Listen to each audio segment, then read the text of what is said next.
આપણી સાથે ફરી એકવાર જોડાઈ ગયા છે આચાર્ય શ્રી મહેન્દ્રભાઈ પંડ્યા। આચાર્યજી ખૂબ ખૂબ સ્વાગત છે આપનું કાર્યક્રમમાં। શું છે આજનું પંચાંગ? મંગલમ ભગવાન મંગલમ ગરુડધ્વજ મંગલમ પુંડરીકાક્ષો મંગલાયતનો હરિ। આજના પંચાંગ વિશે જોઈએ તો 29/5/2012 ને આજે મંગળવાર છે, જેઠ મહિનાની શુક્લ પક્ષની આજે 8મ તિથિ છે, પૂર્વ ફાલ્ગુની નક્ષત્ર છે, હર્ષણ યોગ છે, બાલવકરણ છે। જે કોઈ જન્મ્યાની રાશિ આજે સિંહ છે, કારણ કે ચંદ્રમાનું પરિભ્રમણ સિંહ રાશિ પરથી પરિભ્રમણ કરી રહ્યા છે ચંદ્રમા, એટલે મ અને ટ અક્ષર ઉપર નામ રહેશે। આજે દુર્ગાષ્ટમી છે, દરેક કાર્ય માટે આજે દિવસ મંગલમય છે। જય ગણેશ। એ સિવાય જો કહેવામાં આવે તો દિન વિશેષની વાત કરીએ તો શું છે દિન વિશેષ? દુર્ગા દુર્ગતિ શમની દુર્ગપદ્વે નિવારણી દુર્ગમચ્છેદિની દુર્ગસાધિની દુર્ગનાશિની દુર્ગતોદ્ધારણી દુર્ગા નિહંતે દુર્ગમાપહા।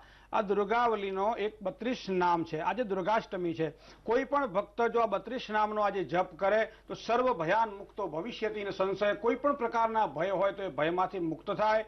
એ ચાહે લગ્ન ન થતા હોય એનો ભય હોય, પરિવારની અંદર કોઈ સમસ્યા હોય એનો ભય હોય, દેવું વધી ગયું હોય એનો ભય હોય, કોર્ટ કચેરીને લગતા કોઈ પણ કામકાજની અંદર સફળતા ન મળતી હોય એનો ભય હોય, ભાઈઓ વચ્ચે ક્યાંય મતભેદ હોય એનો ભય, કોઈ પણ સર્વ ભયાન મુક્તો ભવિષ્યતિ ન સંશય। દુર્ગા દુર્ગતિ સમની આ દુર્ગાના 32 નામ આપવામાં આવેલા છે। સપ્તસતી ચંડીપાઠના પાછળના ભાગમાં આ 32 નામનું જો કોઈ પારાયણ કરે તો દરેકમાં ભગવતી દુર્ગા એના દરેક મનોકામનાઓ એની પૂર્ણ કરે અને યથાશક્તિ એની પૂજન અને ભક્તિ પ્રમાણે જો એનું કાર્ય આગળ વધારે તો માના અચૂક આશીર્વાદ એને પ્રાપ્ત થાય।